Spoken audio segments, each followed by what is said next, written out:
Apparently the mic's on. There you go. Hi, everyone. We appreciate all the keeners who are here. Made it back for 1:30. That's good. On time. We love keeners. We love that. We love them. 1:32. Lindsay and I are here again to kick off the afternoon session. Lindsay, since you've eaten your lunch, what exciting things should be going on for people here today? On the stage? On the stage. Or are we going outside? I want to know, has anyone tried the 4D portal yet? 4D portal? The portal? The Straight portal thing? to the Like right. it takes you through time and space? They were working hard on that last night. There was a crew of people getting all the projectors calibrated, so please try it. You got to try it. Yeah, give them some love. Yep, the 4D guys need love, and we need to know whether or not it's safe to go in it. I don't want to end up on Mars. All right, so the BCTECH Summit is made possible through the support of so many partners, and we are pleased that CKNW Radio is one of the media sponsors today. Did I say that wrong? Okay. All right, please welcome direct from CKNW Radio and Brian Wong to the stage. 5 years ago, Brian Wong graduated from UBC and founded Kiip, which has been recognized as one of the 50 most innovative companies in the world by Fast Company, among other accomplishments. One of the youngest people ever to receive venture capital funding, Brian received his Bachelor of Commerce from UBC at the age of 18. After skipping 4 grades. 4? Yeah, is that right? Okay, that's Brian. Brian, wave at everybody. Drew, wave at everybody. All right, we'll hand it over to you guys now. Thank you. You'll probably notice that Brian bought Tim's. Now, that's something you don't get to enjoy very often, is it? No, not really. So how often are you back in BC? Probably once every 2-3 months. Yeah? Yeah. So Tim's is the first stop you make? Probably. Yeah. We had your preamble there. We know that you're quite successful at a very young age, which is a good thing. Let me ask you about talent. That's kind of why we're here today. The announcement this morning from the BC Premier Christy Clark that we are going to see elementary students in the next year or so have access to coding classes. She potentially wants to make it mandatory. Your thoughts on that?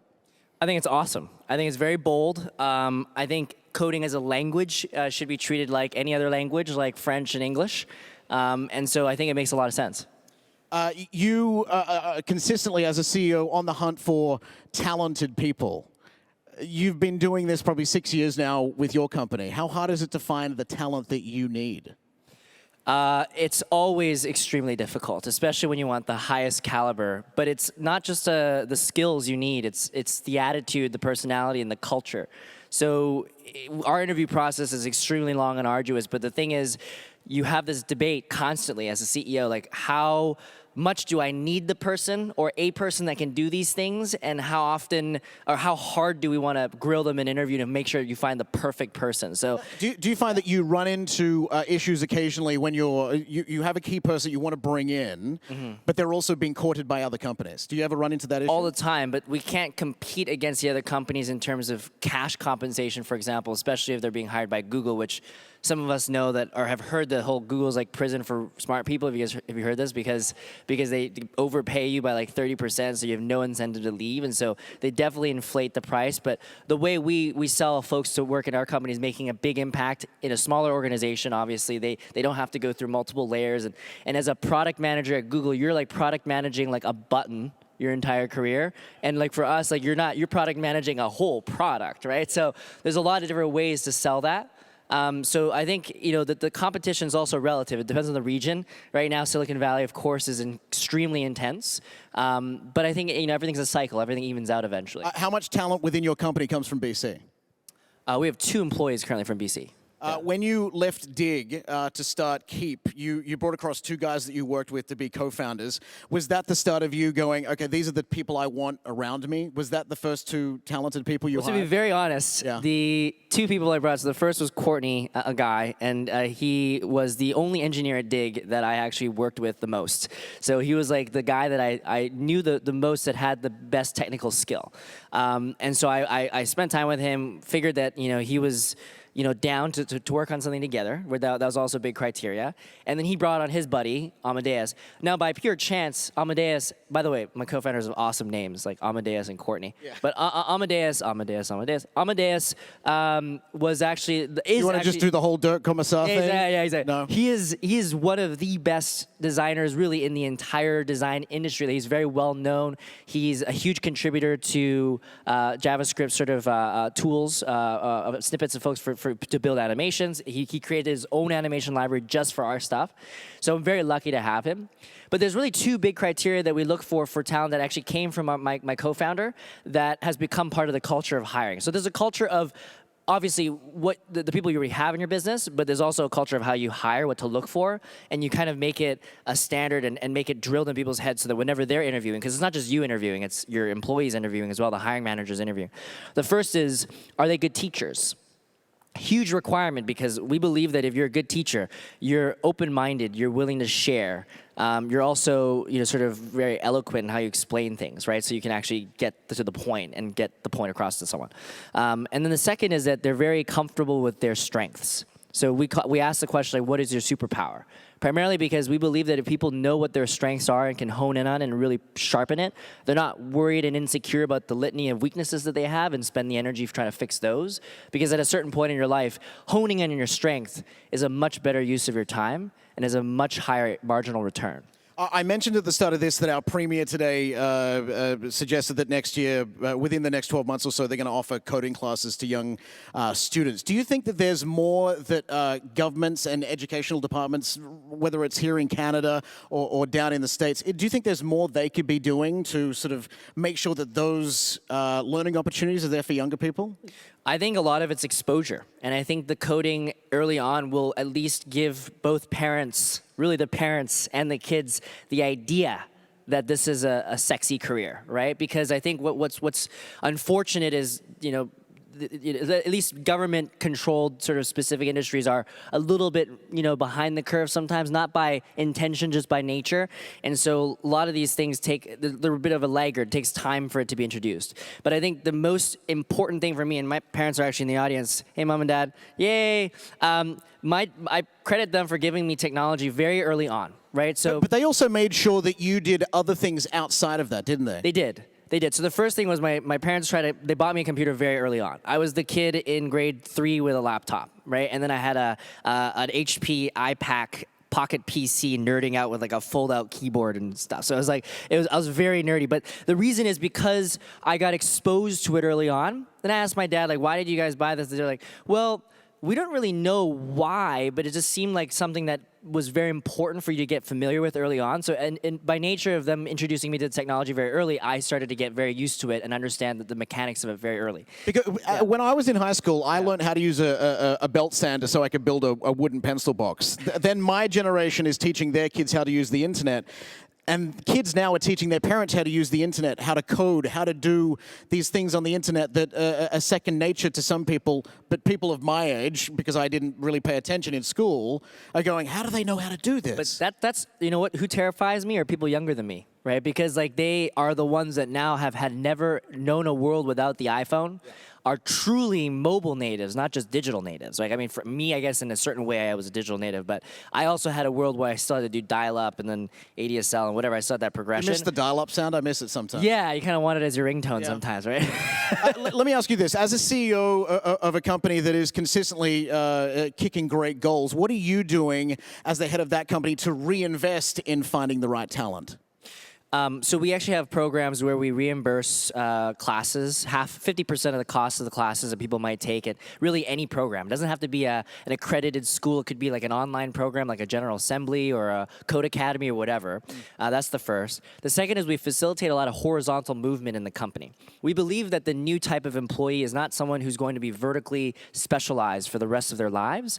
They actually use the opportunity to be in a fast-moving company to learn about all sorts of other stuff. So specifically, you might have someone in account management who might want to learn design or analytics or big data, and they can actually move around the company and do that. And how? We have a formal exchange program where, because we have 6 offices, so you can actually exchange between the offices and then between roles and spend time, buddy up with our data scientist in San Francisco who's like crazy savant in data, and just spending like an hour with him is like mind blowing. So we want to facilitate those connections because it actually creates that exposure. So the bottom line, I believe, is exposure, knowing that these things even exist. Most of the careers that are now something that we're trying to hire for, let's just talk about this for a second. The careers that we're trying to hire for within our company are ones that there is no formal training for, really. There is So it's essentially on-the-job training, yeah? Yeah, so like only recently has like the data scientist been like a sexy job, right? But like that wasn't something that you were teaching for in school, in formal programs for a very long time. And only recently has Stanford sort of created this whole division. But like this is the type of stuff that's why when you get exposed, even in your own company, when you start to meet other people that are doing these jobs that they've invented for themselves, then you become specialized and you begin to learn more about those areas as well.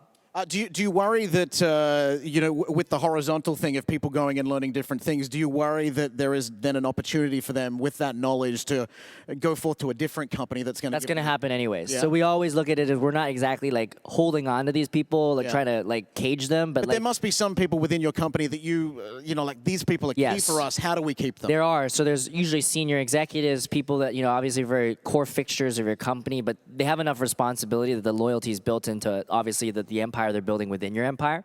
But like we know that with certain very high potential engineers, we're not keeping them. They're like rentals, right? We're renting them for a couple of years, right? And so it's unfortunate, but actually it's not, because when you think about it, you're just suffocating them when they're wanting to obviously go on and try other things. And so it's you have to, as a modern employer, expect these types of things, and then build that into your, everything from your hiring a model. Like we always hire a 20% extra for certain teams to expect certain turnover. I mean, there's certain things that you build into your model that is more, again, it's designed for high speed, fast paced tech industry talent. We talk about coding as a sexy career to get into. The announcement today as well is good news. Do you see in a number of years that there could be a potential oversupply of talented people? I know right now we hear, I talk about it on the radio on a daily basis, that there is a talent pool. You can add to the talent pool. There's jobs here for you if you're willing to do these jobs. We saw this in the past 10, 15 years with nurses, when there's now an oversupply of nurses in British Columbia. Do you think we'll ever get to a point where there's an oversupply of talented people for the tech industry? I think time will tell. I mean, everything's market, so supply and demand, we'll see how they even out. But I think there will, I will go out on a limb and say there probably will, depending on how much of a ambitious, upstarting type individuals are in that pool of people that got trained. And so that's why I think it's cool to have the vocational knowledge around coding, but I think there's going to be an attitude component and a cultural component around people who feel like they can actually start it too, or start their own companies, because maybe you don't get hired by like a Microsoft or a Google, but then you create your own, right? So I think if those people have that potential, or it's built into how they're learning, then there will be no necessary sort of oversupply if you want to create your own job in the first place, right? Was that how you started Kiip? Were you hoping that you would eventually work for one of these companies, but thought, bugger it, I'll just start my own thing? Well, again, like with every sort of university educated, you kind of go out there like, I want to work for like a big company, and like I was applying for brand management jobs because I studied marketing at Sauder. So I'm applying for brand management jobs at like Unilever, and Colgate never called me back. So I was like, oh shit, that's not gonna work. So I'm gonna use my nerd tendencies and see if I can go somewhere in the world that seems to understand me. Silicon Valley was one of those places. So I got a job at Dig, but then Dig laid me off 6 months later, so I had no job. So really out of necessity as well, I was like, maybe I should start something. And that was when the seed funding boom was starting again, was actually in 2010. So I was fortunate enough to be a part of that, and that's when I got my first round of funding. And that obviously was the kickoff to me deciding that being the thing that I would do. You've been doing this from a very early age. You went to university when you were 14. Do you find younger people now are coming to you looking for a mentor? Yes, and then I always try to tell them that you want to look for a mentor that's always 6 months ahead of you, right? So I think too often we are very tempted to look for the ones that we feel like are like maybe miles ahead and are very more inspirational rather than sort of directly relevant. And And my advice is always try to find someone 6 months ahead, because these are the people that are basically going to help you cheat, because they've done everything but 6 months before you, and in a time frame that's relevant to you, right? Because the markets change very quickly, and And as long as you're within a current cycle and they've done it in that cycle, simple things like, oh, I'm trying to come up with like a proper set of interview question tests for a data scientist. Asking someone for that from 2 years ago is not the same as now. And then usually I can just ask someone that's 6 months ahead of me and just pass me those relevant questions. So the mentorship is evolving as it goes as Absolutely, well. Right. yeah. Who do you have as mentors when it comes to things that you want to do? Well, I have a few folks that are in the different industries that touch our business. So I have mentors in advertising and media. I have mentors in mobile apps and SDKs and analytics. And I have mentors in the overall sort of startup, sort of raising money and working with investors in that sort of arena. So for me, it was really more designing a group of people that I knew, like sort of like the board of directors of like your Me Inc., right? So it's not just for your company, right? So this is the other piece of advice is, and again, take it with a grain of salt. You will always have advisors to your company, investors to your company, but they're looking out for the company's best interests. You want to have people who are also looking out for your best interests as well. So sometimes people forget that, especially the younger, early stage founders will think of them as one and the same, and it truly is in the beginning. Don't get me wrong, but later on, your company becomes an animal of its own, and then you become an entity, and so you have to make sure you manage between the two. One of the things you mentioned is attitude is part of the component here. Not only is the talent for what you do part of that, but attitude as well. And I think that is the true statement for most industries. What sort of attitude are you looking for? If someone's got those skills, what are the attitude components that you want to bring into your culture? So there's always this dynamic that we've noticed in Silicon Valley where you'll come in usually from out of state, right? So from Michigan or from Massachusetts or whatever. You end up in San Francisco and you get presented your first, $140,000 offer and you're like, oh my God, this is amazing. And you go in there and you start working and and then all of a sudden you get presented with your first $180,000 offer within like 6 months. I'm not even kidding. This is what happens. Right. And then your head becomes really big, and now you think that you're the king of the world, right? So I think what happens is we try to find the engineers that have not necessarily gotten hit with that second offer. You're looking for people who can keep their egos in check. Correct. And the reason why is because then they're not there to genuinely create. They're there because it's a stepping stone. We want the creators. We want those who are there to get their hands dirty. They want to actually create things, build things. That building mentality and the management mentality comes when you have this, by the way, and everyone thinks management is glamorous, but I always try to, even in my personal time, one-on-one with some of these engineers, I try to tell them, I'm like, if you're truly talented at building and you want to continue building, management will completely stifle your ability to do that because now you're spending your time managing people. Yeah. As sexy as that sounds, that's not what you actually necessarily want. So how do you use your time management to run your company but also create for it as well? That's very tough even for me. I mean, for me, I've accepted that my co-founders are the creators. They're very, very good at it. I mean, for a while, I mentioned I learned how to design when I was younger. I thought I was decent at design, and I met my co-founders, and they're like, boom, right? So I was like, okay, you guys take that on. My version of creation is more in partnerships, business development, sales, opening doors. Those are the things I ended up taking on. So making those divisions clear was very helpful early on. What are some challenges looking for talent going ahead, do you think?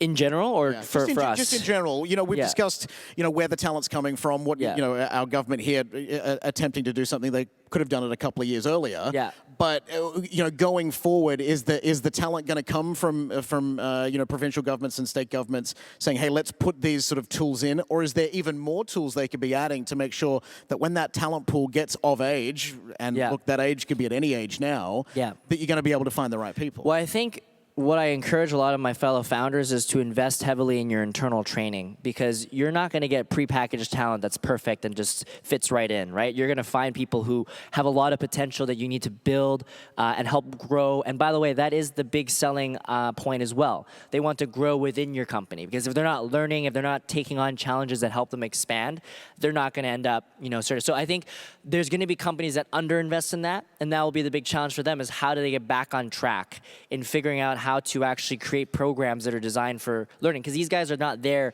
to just make money anymore. They're there to learn, or these guys and gals, sorry, they're there to learn as much as they can and to expand their horizons.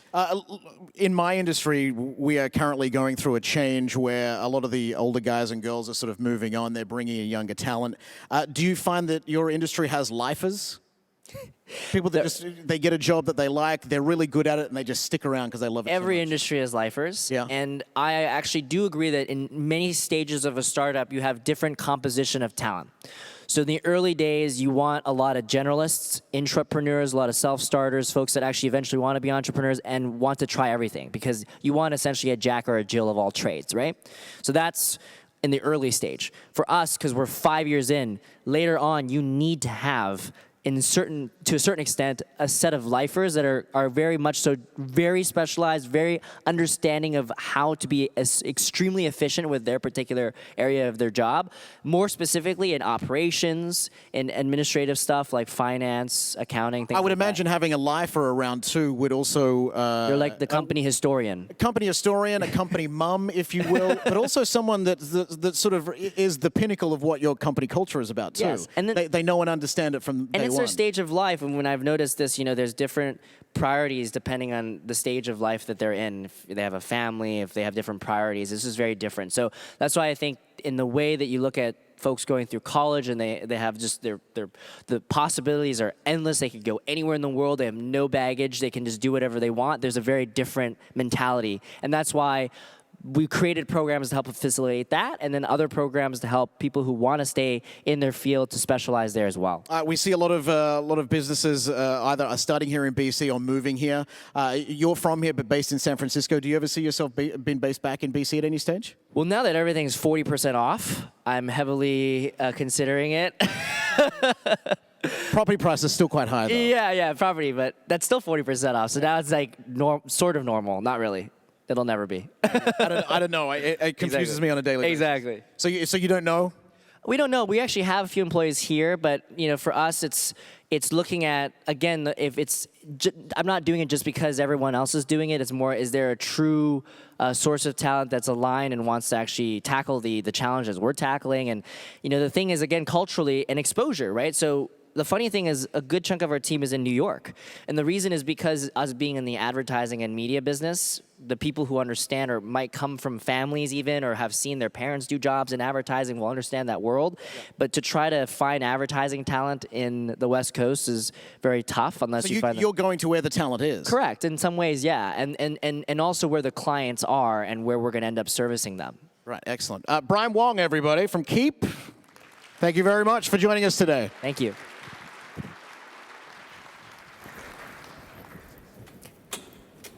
Thank you both. That was very entertaining, very informative.